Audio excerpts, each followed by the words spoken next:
Big round of applause!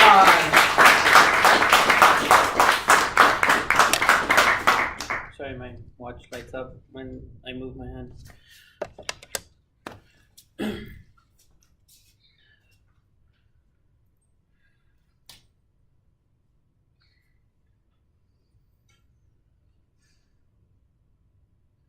So I remember one time that I had a conversation with my bus driver. It never happened before, but this time was special.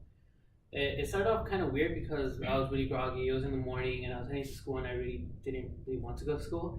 And I hadn't had my first cup of coffee and I was just really tired. But eventually it got interesting. We were having a conversation, but it was more like a debate. She was a conservative while I was a liberal, and the night before there was a the Republican debate. And so we were talking about that and it eventually got really heated. She was talking about how people on minimum wage didn't really need any help from the government. The people on minimum wage could just keep themselves happy and themselves fed. But I told her that no, that federal government needs a role in the lives of people of lower class. And her argument against that was that her husband was able to quit his job, and start his own business, so everybody else can do it no matter what. And I think that's what was really key, was that I never fought her on that. I went with emotion and also showed anecdotal evidence, but I never showed up facts. And after that, I decided that I wasn't going to look like a fool anymore. I was going to keep up with the facts, current events, and that's why I'm a hardcore liberal right now. And it's all thanks to my cell phone. I'm able to keep track of everything that's going on in the world with the click of a button.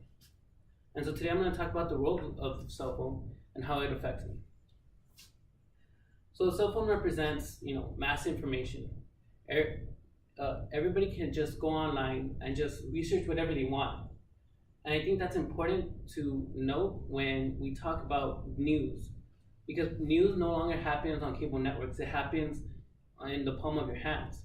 People can choose to tune you out. And so when people choose to tune you out, it's for a reason. And most of the time it's because you're lying. That's why CNN doesn't have as many viewers anymore. TYT, the Young Turks on YouTube, has so many viewers now because they keep it honest. And I think that grows liberalism. People young know the facts now, and so they can call you out on it. And that's why the internet played a huge role in expanding liberalism. And I think that helped me a lot. I grew up with the internet, and so I was able to look up the facts, current events, and notice that CNN, Fox News, especially Fox News, Bill O'Reilly, they're all lying to me. And so I was able to look up the facts for myself. I was able to go on Twitter, YouTube, and Reddit and show my excitement for the political side of things. I was able to call people out when they're wrong, basically.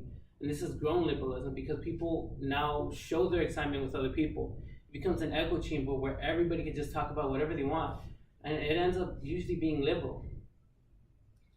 We no longer have to give in to these corporate channels where they have to owe everything back to their owners.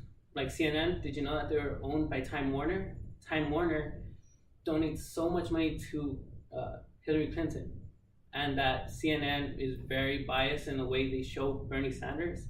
That kind of things turn people off to corporate media, and the young people no longer have to take it. We could just go on the internet, YouTube, Reddit, and Twitter, and just show that we're excited and we know what's going on. So in conclusion, today we talked about the cell phone and how it plays a big role in the growth of liberalism and the growth of my view on the world.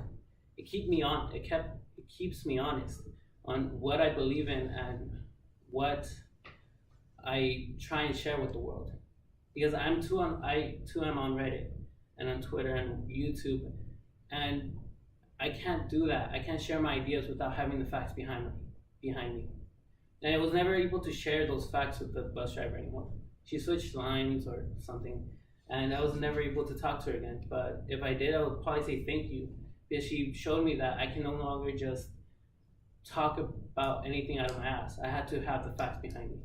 So if I would talk to her ever again, I'll say thank you.